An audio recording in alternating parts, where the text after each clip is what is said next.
kita tuh mau wawancarain manajer store cabang Mobil Daton daripada perusahaan Hokben. Jadi, selamat menyaksikan semuanya.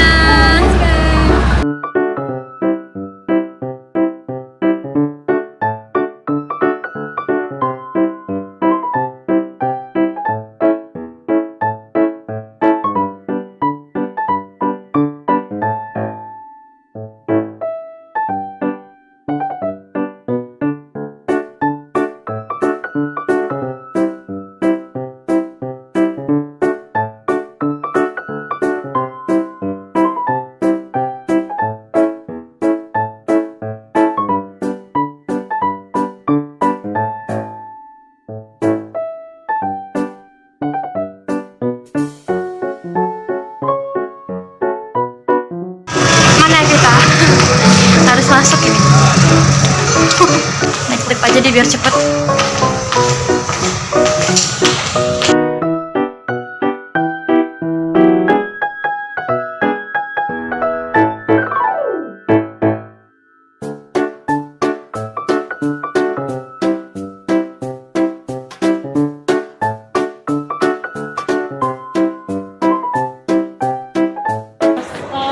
Selamat pagi Bapak siapa? Dengan Bapak siapa? Pak Reza.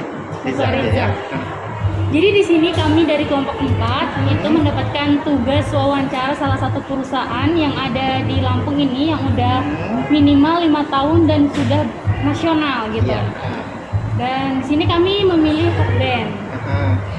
Pertama-tama perkenalkan, nama saya Ketut Nadila dari S1 Akuntansi. Saya Sapika Putri Amalia sama dari biasanya. Di sini pertama-tama Bapak perkenalkan diri dulu ya.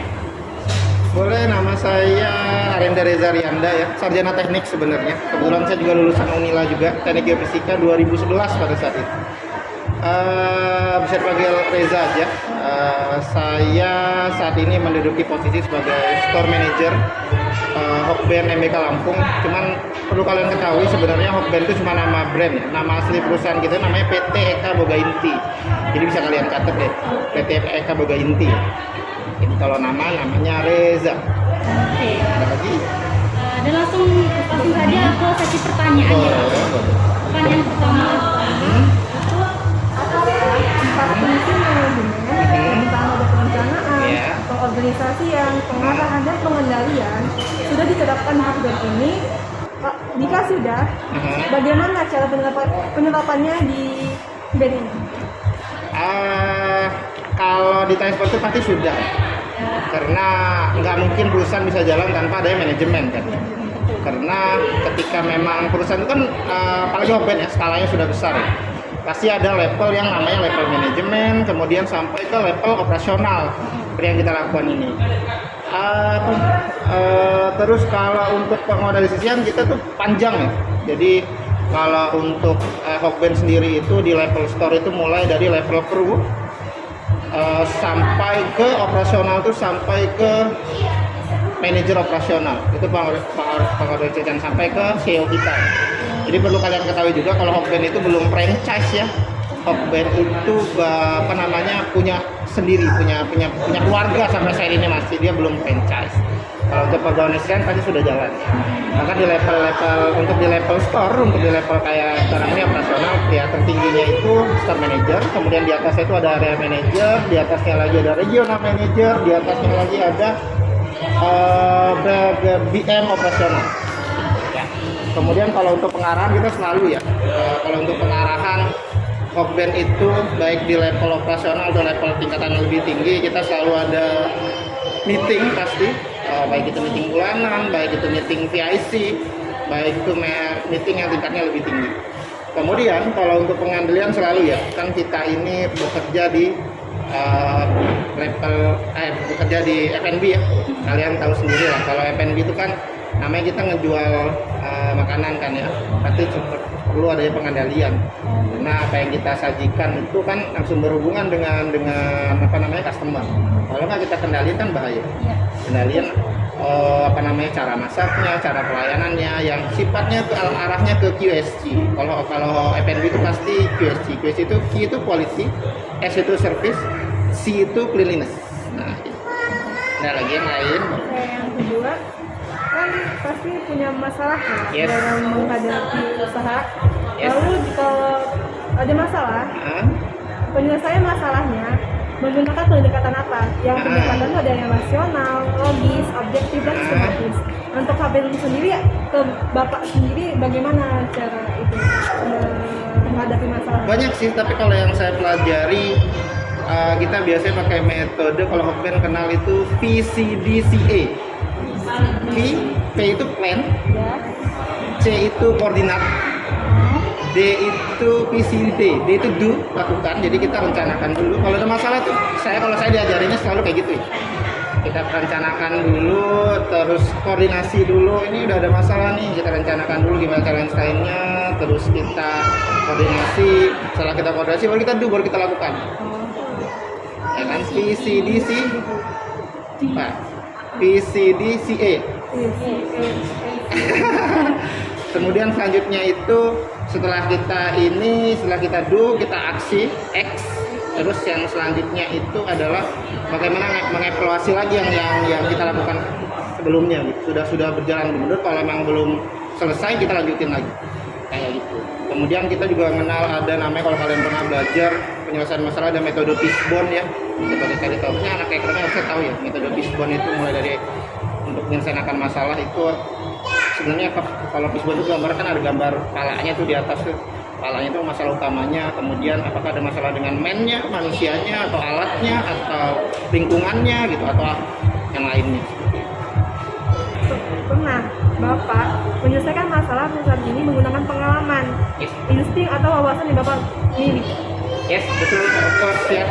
Jadi saya sendiri sebelum kerja di sini saya sudah pernah 2 atau 3 kali di perusahaan yang berbeda. Jelas saya punya pengalaman yang lebih dibanding sebelum masuk sini. Jadi of course saya pasti ada pengalaman yang saya terapin di sini dengan yang perusahaan-perusahaan sebelumnya kayak gitu. Jadi memang ada terutama di level pimpinan ya.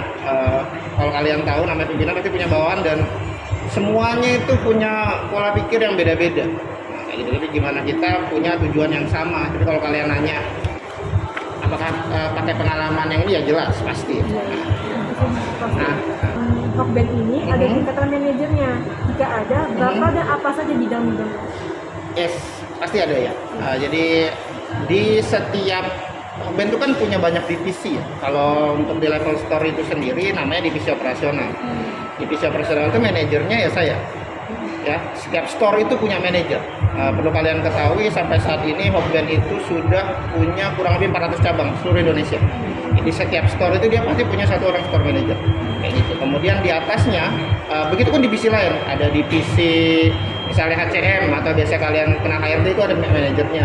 Kemudian divisi misalnya logistik, karena kan kita pasti ada yang ngirim ke sini segala macam alat itu pasti ada manajernya.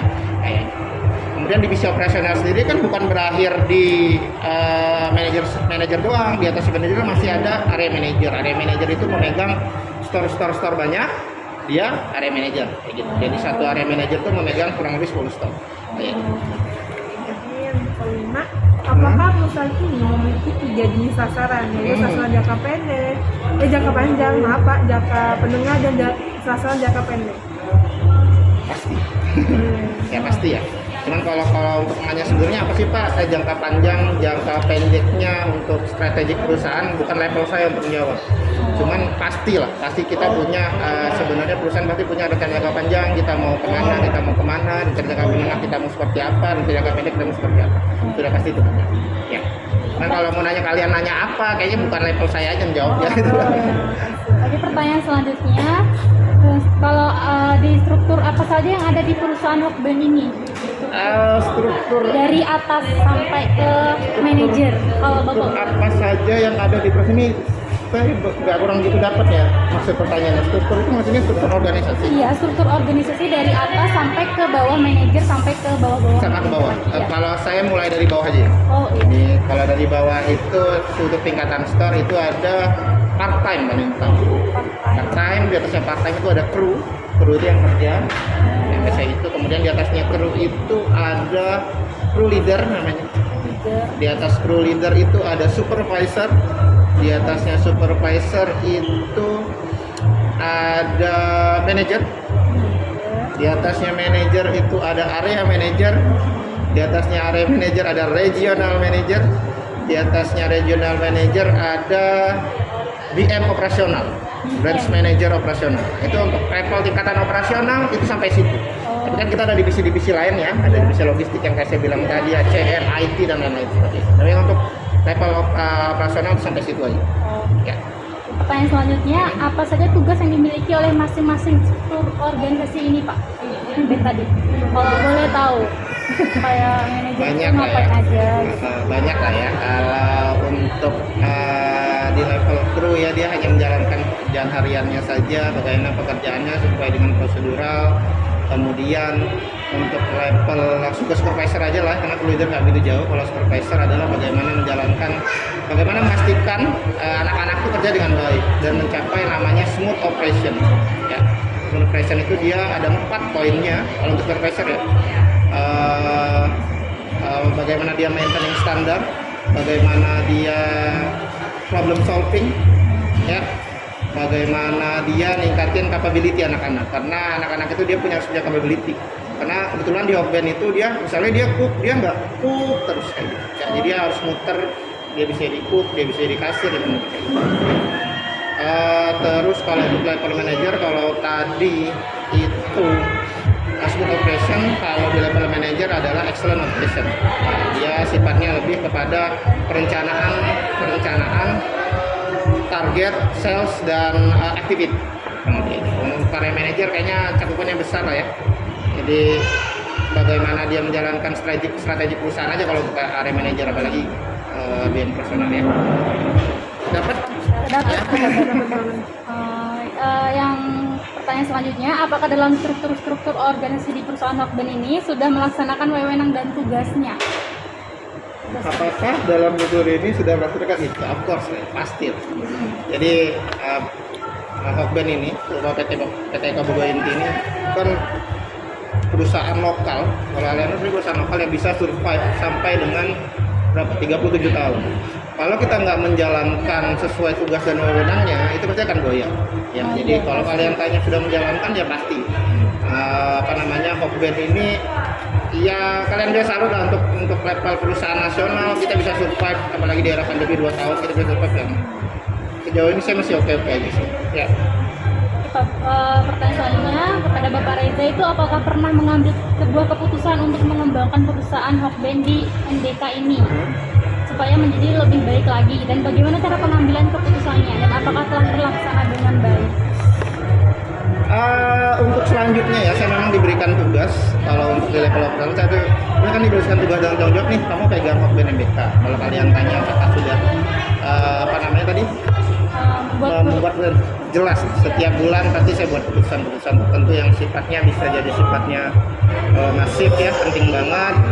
Terus kalau gimana cara keputusan, kalau saya orangnya bukan orang yang diktator ya. Kalau diktator ya saya maunya kayak gini harus kayak gini. Kalau saya orangnya jelas saya punya opini pribadi, teman opini saya itu harus saya koordinasi dulu sama, saya punya tim di investor itu ada supervisor. Jadi saya pinginnya kayak gini, saya minta pendapat mereka, bisa jalan apa kira-kira, jalanin dulu, kemudian evaluasi. Paling penting itu di sebuah tim kalau menurut saya adalah bagaimana kita komunikasi dan evaluasi dan jalanin. Kalau kalian ngejalanin sudah pasti hasilnya berhasil atau enggak toh. Nah, kalau berhasil enggaknya kita tinggal evaluasi aja kan kayak gitu. Kemudian dampaknya banyak sih yang saya lakukan, dampaknya cukup baik untuk store saya sendiri. Baik. Pertanyaan selanjutnya, Pak, perusahaan ini Hokben ini apakah pernah melakukan perombakan struktur, dan jika pernah di bidang apa aja? Kalau untuk 1 tahun terakhir no ya. Kalau untuk 1 tahun terakhir no. Jadi kalau kita terakhir kali nggak struktur sih nggak. Cuman kita pernah rebranding dulu. Kalau kalian tahu, tapi saya nggak tahu umur kalian berapa. Dulu Hokben itu logonya nggak kayak gini. Hokben itu ada taruhan ada badannya warna biru merah kalau dulu. Terus kita itu rebranding pada tahun 2018 pada saat itu. Terakhir Ya, kali ya. kalau setahun terakhir kita nggak belum ada perubahan sekali. Oke, pertanyaan selanjutnya masih berhubungan sama pertanyaan tadi. Perombakan yang tahun 2018 itu karena apa ya, Pak? Dan Penyebab perombakan. mungkin ya. Sebenarnya bukan level saya untuk jawabnya, cuman kalau menurut saya karena memang ya tahun kan, era kan terus jalan kan ya, jadi mungkin karena itu jadi kita harus rebranding kayak gitu. Jadi harus sesuaiin dengan apa yang terjadi di Indonesia, lingkungan dan segala macam. Pertanyaan selanjutnya, bagaimana perusahaan Hokben ini berinteraksi dengan konsumen atau pelanggannya, Pak? Banyak ya. Seperti saya bilang, dasarnya perusahaan F&B itu kan 3. Ada quality, ada service, ada cleanliness. Kalau kalian komunikasi pasti arahnya kan service tadi. Kalau itu penting banget buat kita. Caranya kita komunikasi sebenarnya banyak cara ya. Salah satunya menggunakan media sosial, kemudian menggunakan YouTube dan lain-lain lah ya. Jadi kalau untuk di level sini kita penting banget lah. Aja anak-anak di restoran itu dia harus pintar ngomong, karena kalau dia di counter dia kan harus nawarin, harus gimana ramah. Itu kalau komunikasinya nggak bagus itu nggak bisa tuh di kerja di F&B kayaknya. Dapat? Nah, pertanyaan selanjutnya, bagaimana menerapkan jasa tak berwujud seperti kualitas dari produk tersebut? Terus, apakah konsumen senang, puas dengan produk itu? Hokben? Yes, saya nggak gitu dapat. Bagaimana menerapkan jasa tak terwujud maksudnya? Seperti kualitas itu, Hokben. Mungkin saya coba ya. Saya nggak gitu nangkap cuman saya coba. Jadi kalau kalian nanya apa namanya, apakah konsumen senang, pas kita setiap hari di level operasional itu ada namanya customer feedback ya. Kita customer feedback satu hari kita minimal nyari itu 4 customer feedback. Nah dari situ kita bisa tahu tuh apakah produk kita sudah bagus belum, apakah service kita udah bagus apa belum, apakah apa namanya kebersihan store kita sudah terjaga apa belum. Nah gitu, dari feedback itu kita tahu ya. Dari setiap hari kita nyari minimal 4 itu kayak gitu. Pertanyaan selanjutnya, bagaimana kualitas kerja dan pelayanan yang Hokben berikan kepada konsumen? Bagaimana kualitas kerja dan pelayanan yang perusahaan ini berikan konsumen? Kualitas kerja. Iya, kalau kalian nanya kualitas kerja ya kita harus berikan konsumen itu ya yang benar-benar baik gitu loh ya. Jadi kalau kita servisnya jelek contohnya ya customer nggak bakal balik ke sini lagi ya kan. Feedback yang diberikan sama orang lain, dia customer apalagi zaman sekarang ya ada media sosial, mudah sekali untuk komplain, mudah sekali untuk bisa viral dengan zaman sekarang ini. Kalau kalian bertanya gimana ya, saya pinginnya sih ya kita berikan yang terbaik buat customer ya. Tempatkanlah kepentingan customer itu nomor 1 kalau untuk di level ya. Terus pertanyaan selanjutnya, Pak, hal apa yang dilakukan perusahaan Hokben ini menerapkan strategi dalam menarik minat konsumen, misalnya diskon-diskon besar-besaran? Iya, ada bisa juga sih kayak gitu. Jadi kita juga harus melihat konsumen kita ya.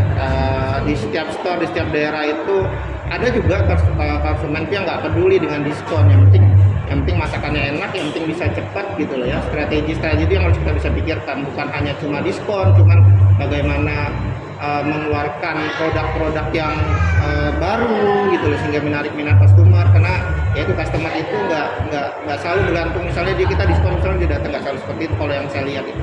Ada juga yang tertarik misalnya keluar produk baru mereka datang, kurang lebih. Oke Pak, untuk pertanyaan selanjutnya di sini saya akan bertanya, apakah perusahaan ini tuh memasok bahan bakunya langsung dari tangan pertama, Pak? Yes.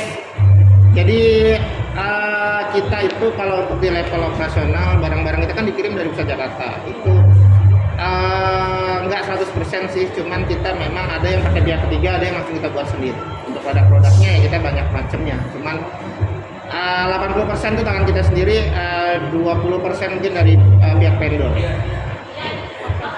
Untuk pertanyaan selanjutnya, apakah perusahaan ini selalu melakukan pengendalian kualitas bahan yang digunakan? Ya, jadi untuk kalau kita ya, kalau kita kan cuma pakai maksudnya yang produksi itu ya divisi production yang di sana. Cuman ketika nyampe di level store itu kan kita dikirim dari logistik ke store, kita harus lihat juga suhunya seperti apa. Kemudian pada saat loading barang, kita juga harus lihat kualitasnya. Kalau kualitasnya nggak bagus, itu bisa kita balikin lagi ke operasional yang nggak boleh itu dijual. Misalnya kita terima, tanggal ekspedisi sudah sedikit. Misalnya kita terima produknya udah rusak, itu kita kembaliin lagi, nggak bisa kita pakai. Pertanyaan selanjutnya, bagaimana misalnya nih dikala kenaikan harga bahan baku yang naik nih, apakah harganya itu akan dinaikkan mengikuti bahan baku atau tidak?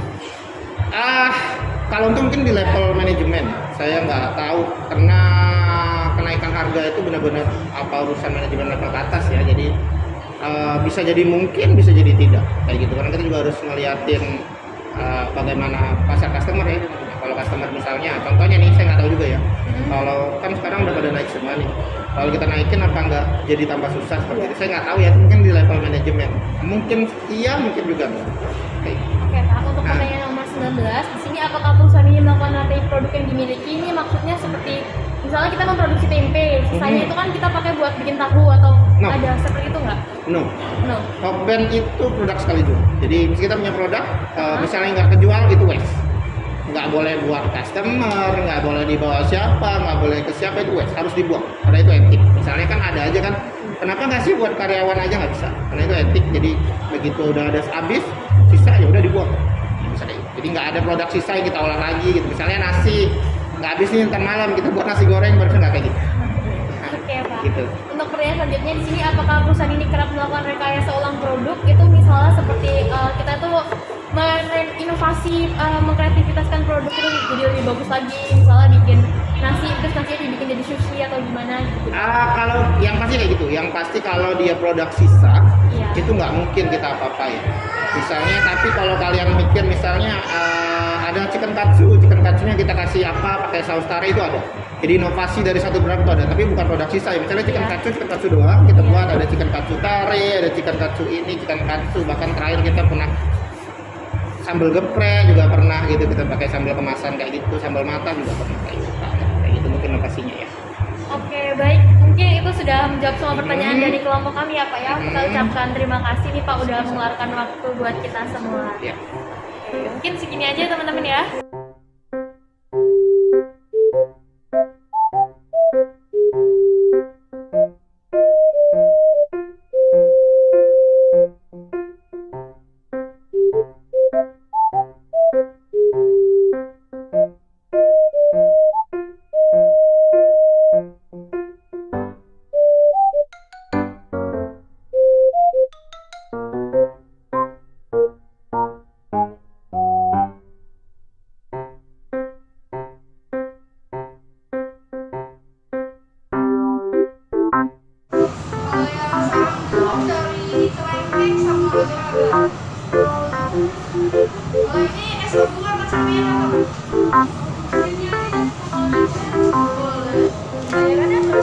Iya, terima kasih.